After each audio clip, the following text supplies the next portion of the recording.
ഒരു ദിവസം എത്ര അളവിൽ നിങ്ങൾക്ക് ഉപ്പ് കഴിക്കാറുണ്ട്? അല്ലെങ്കിൽ നമുക്ക് ആരോഗ്യകരമായി എത്ര അളവിൽ ഉപ്പ് കഴിക്കാം?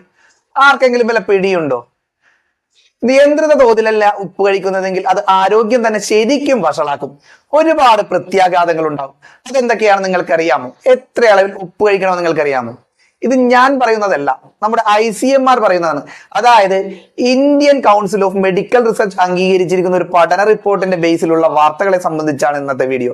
അതിനു മുമ്പ് നിങ്ങളോട് ഒരു അഭ്യർത്ഥന, എന്റെ വീഡിയോ കാണുന്നുണ്ടാവും നിങ്ങൾ പലരും, പക്ഷേ പലരിലും ഇത് കാണുന്ന മാത്രമേ ഉള്ളൂ, ജസ്റ്റ് സ്ക്രോൾ ചെയ്ത് പോകുന്നു മാത്രമേ ഉള്ളൂ. ആരും ഇതിനകത്ത് ലൈക്കും കമന്റും ഒന്നും ചെയ്യുന്നില്ല. നിങ്ങളൊരു അപേക്ഷ, പ്രധാനപ്പെട്ട അപേക്ഷ, ഇത് ഷെയർ ചെയ്യണം.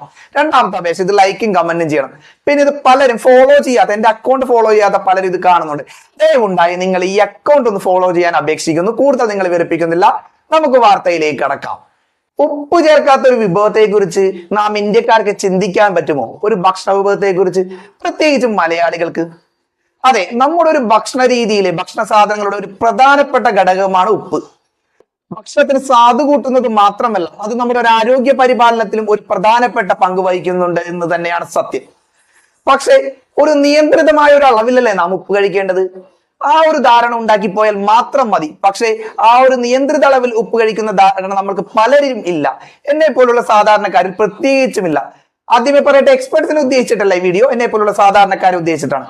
അപ്പോൾ നാം നിയന്ത്രിതമായ അളവിൽ എത്ര അധികം ഉപ്പ് കഴിക്കാം ഒരു ദിവസം എന്നത്? അത് ലോകാരോഗ്യ സംഘടനയുടെ ഒരു കണക്ക് പ്രകാരം ഇന്ത്യയിലെ നഗരപ്രദേശങ്ങളിലും ഗ്രാമപ്രദേശങ്ങളിലും ഈ ഉപ്പിന്റെ ഉപയോഗം ലോക ആരോഗ്യ നിലവാരത്തെക്കാൾ കൂടുതലാണ്. അവർ പറഞ്ഞതിനേക്കാൾ കൂടുതലാണ് നാം ഉപ്പ് ഉപയോഗിക്കുന്നത് എന്നാണ് ICMR പറയുന്നത്. ഇതിന്റെ ഭാഗമായി പല പഠന റിപ്പോർട്ടുകളും മറ്റും സമർപ്പിച്ചു എന്നാണ് വാർത്തകളിലൂടെ കാണാൻ കഴിഞ്ഞത്. എന്നാൽ ഇത് ഉപയോഗിച്ചാൽ, അമിതമായി ഉപ്പ് ഉപയോഗിച്ചാൽ ഉണ്ടായിരുന്ന പ്രശ്നങ്ങൾ എന്തൊക്കെയാണ്? ഹൈപ്പർ ടെൻഷൻ, വൃക്കരോഗങ്ങൾ, ഹൃദയരോഗങ്ങൾ, പക്ഷാഘാതം തുടങ്ങിയതൊക്കെ അമിതമായി ഉപ്പ് ഉപയോഗിച്ചാൽ ഉണ്ടാകുന്ന ഫലങ്ങളാണ്. പക്ഷെ നിയന്ത്രിതമായ ഒരു അളവിൽ ഉപ്പ് എന്ന് പറയുന്നത് ലോകാരോഗ്യ സംഘടന നിർദ്ദേശിക്കുന്നത് ഒരു ദിവസം 5 ഗ്രാം ഉപ്പ് ഒരു മനുഷ്യ ശരീരത്തിന് ആവശ്യമുള്ളൂ എന്നതാണ്. അതിൽ കൂടുതലായാൽ, അതായത് 0.1 ഗ്രാം വരെ കൂടുന്നത് കഠിനമായ ഒരു ഒരു പ്രശ്നത്തിനെ വഴിതെളിക്കുമെന്നാണ് പഠനങ്ങളിൽ, റിപ്പോർട്ടുകളിൽ പറയുന്നത്. അതായത് നമ്മുടെ ഗ്രാമപ്രദേശങ്ങളിൽ 5.7%, നഗരപ്രദേശങ്ങളിൽ 9.2% ഉപ്പ് ഉപയോഗിക്കുന്നുണ്ട് എന്നാണ് ICMRന്റെ പഠനങ്ങളിൽ നിന്ന് വ്യക്തമാക്കുന്നതാണ് അവിടുത്തെ ഗവേഷകർ പറയുന്നത്.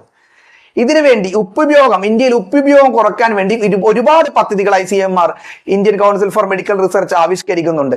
നമ്മുടെ പഞ്ചാബിലും തെലങ്കാനയിലേക്ക് പ്രാരംഭ പദ്ധതികളുമായി, പഠനങ്ങളുമായി അവർ മുന്നോട്ട് പോയിക്കൊണ്ടിരിക്കുകയാണ്.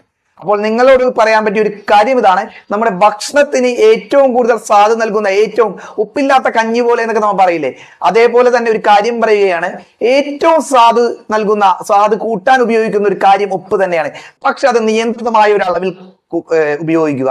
ഇത് നിങ്ങളോട് പങ്കുവെക്കാൻ കാര്യം, ഇതൊരു ഇൻഫോർമേറ്റീവ് വീഡിയോ ആയി എനിക്ക് തോന്നി. അതിന്റെ പേരിൽ മാത്രമാണ് നിങ്ങളോട് ഇത് പങ്കുവെക്കുന്നത്. ഇത്തരത്തിലുള്ള വീഡിയോകളുമായി നാം ഇനിയും വീണ്ടും പറയുന്നു, നമ്മുടെ ഈ വീഡിയോക്ക് ഒരു കമന്റ്, ലൈക്ക്, ഒരു കൂട്ടത്തിൽ ഒരു ഫോളോയും കൂടി ചെയ്താൽ നിങ്ങളോട് എപ്പോഴും നന്ദിയുള്ളവനായിരിക്കുമെന്ന് പറഞ്ഞുകൊണ്ട് അടുത്തൊരു ഇൻഫോർമേറ്റീവ് വീഡിയോ അല്ലെങ്കിൽ ഒരു സമകാലീന റീസെന്റ് ന്യൂസ് കിട്ടുമ്പോൾ നിങ്ങളുടെ മുമ്പിൽ വരുന്നതായിരിക്കും എന്ന് പറഞ്ഞുകൊണ്ട് അവസാനിപ്പിക്കുന്നു. അടുത്ത വീഡിയോയിൽ കാണാമെന്ന വിശ്വാസത്തോടെ എല്ലാവർക്കും നമസ്കാരം, ബൈ.